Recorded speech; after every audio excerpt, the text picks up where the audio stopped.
नमस्कार साथियों, स्वागत है आपका हमारे न्यूज़ चैनल जनयुग पर। तो दोस्तों, एक कहावत आपने सुना होगा कि पुरुष बलि नहीं होत है, समय होत बलवान, और भीलन लूटी गोपियाँ, वही अर्जुन वही बान। यानी कि कोई भी व्यक्ति बलवान नहीं होता। जब समय उसके पक्ष में होता है तब वह बलवान हो जाता है, और समय उसके विपरीत जब होता है वह तो खुद को कमज़ोर ही महसूस करता है। तो मैं आज आपको बताऊंगा कि उत्तर प्रदेश के जो इस समय मुखिया हैं योगी आदित्यनाथ, एक समय था कि जब वो संसद में बिलख बिलख कर रो रहे थे, और ऐसे लग रहा था कि उस तरीके से कोई भी व्यक्ति थाने में जैसे जाता है, उसको वहाँ पुलिस वाले से प्रताड़ित किए हों और वह बिलख बिलख कर न्याय की मांग करता है, उसी तरीके से आज हमारे जो वर्तमान में मुख्यमंत्री हैं योगी आदित्यनाथ जी, वह भी उसी तरीके से 2007 में संसद में जाकर के खुली संसद में बिलख बिलख कर रो रहे थे, क्योंकि उनको उस समय जेल में डाल दिया गया था। उनको इस बात की पीड़ा थी कि वो एक सांसद हैं और एक सांसद को इस तरीके से जेल में नहीं डाला जाना चाहिए थे। लेकिन उनको ये चीज़ नहीं, ये भूल गए थे कि भाई कानून सबके लिए एक होता है।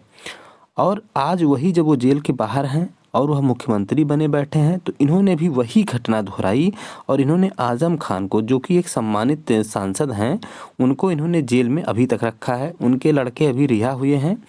वो लगभग 2 साल उनको जेल में रखा गया।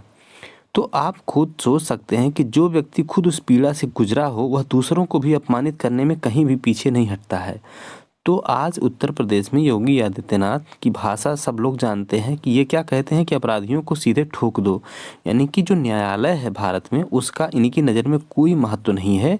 इनका बस एक ही उद्देश्य है कि लोगों को ठोक दो, जबकि इनके ऊपर आपराधिक मामले खुद ही इतने ज़्यादा हैं कि अगर दूसरी सरकार रहे तो कहीं ना कहीं वह सरकार भी उनको अगर चाहे तो कहीं ना कहीं ठोक सकती है, क्योंकि ये भी एक अभियुक्त हैं। तो मेरा कहने का मतलब ये है कि जब आदमी खुद जब आप कानून के अधीन होता है, और जब वह कानून के ऊपर, फिलहाल मान लिया जाए कि कानून के ऊपर तो कोई नहीं होता है, लेकिन फिर भी सत्ता इनके हाथ में है, तो कहीं ना कहीं कानून को ये अपने हिसाब से चलाते हैं। तो मैं आज आपको 2007 का वीडियो में दिखाऊंगा कि किस तरीके से ये संसद में बिलख बिलख कर रो रहे हैं, और आज ये वर्तमान में दूसरों को ठोकने की बात करते हैं। तो देखिए पूरा वीडियो कैसे बिलख बिलख कर ये रो रहे हैं। सर मुझे बोले don't be tell him go on little Yogi ji we all respect you. Please, you feel we shall certainly look into that. अध्यक्ष, मैं तीसरी बार गोरखपुर से लोकसभा का सदस्य बना हूं। पहली बार मैं 25,000 वोटों से जीता था, दूसरी बार 50,000 से जीता, और तीसरी बार लगभग 1.5 लाख मतों से मैं गोरखपुर से चुन करके आया हूं। लेकिन पिछले कुछ समय से महोदय राजनीतिक विद्वेष के तहत मुझे जिस प्रकार से राजनीतिक पूर्वाग्रह का शिकार बनाया जा रहा है, मैं केवल आपसे अनुरोध करने के लिए आया हूं, क्या मैं इस सदन का सदस्य हूं या नहीं हूं, और क्या सदन मुझे संरक्षण दे पाएगा या नहीं दे पाएगा। अगर सदन मुझे संरक्षण नहीं दे सकता है तो मैं आज ही सदन को छोड़ करके वापस जाना चाहता हूँ। छोड़िए, मैंने कोई महत्व नहीं रखता महोदय। मैंने अपने जीवन से संन्यास लिया है अपने समाज के लिए। मैंने अपने परिवार को छोड़ा है, मैंने अपने माँ बाप को छोड़ा है, लेकिन आज मुझे अपराधी बनाया जा रहा है महोदय, केवल राजनीतिक पूर्वाग्रह के तहत। केवल इसलिए क्योंकि मैंने वहां पर भ्रष्टाचार के मामले उजागर किए थे, क्योंकि मैंने भारत नेपाल की सीमा पर ISI और राष्ट्र विरोधी का। तो आपने देखा कि किस तरीके से योगी आदित्यनाथ संसद में बिलख बिलख कर रो रहे हैं और इस बात की दुहाई दे रहे हैं कि मैंने अपने परिवार को छोड़ के आया हूं मैं, और मैंने अपना घर द्वार सब कुछ छोड़ा है। तो आप देख सकते हैं कि मैंने इसीलिए कहा कि पुरुष बलि नहीं होत है, समय होत बलवान।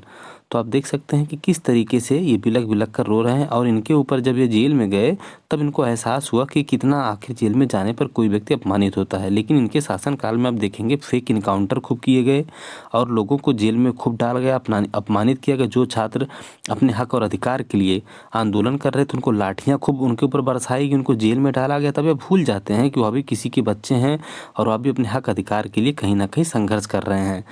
तो आपको वीडियो जैसा भी लगा हो और आगे आप देख लीजिए, इनका थोड़ा सा और भी बचा हुआ है रोना।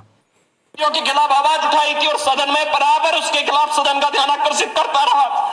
मैं वहां पर भूखमरी से हो रही मौतों के खिलाफ प्रशासनिक भ्रष्टाचार को उठाता रहा। इसलिए मेरे खिलाफ महोदय सारे के सारे मामले बनाए गए और बनाए जा रहे हैं।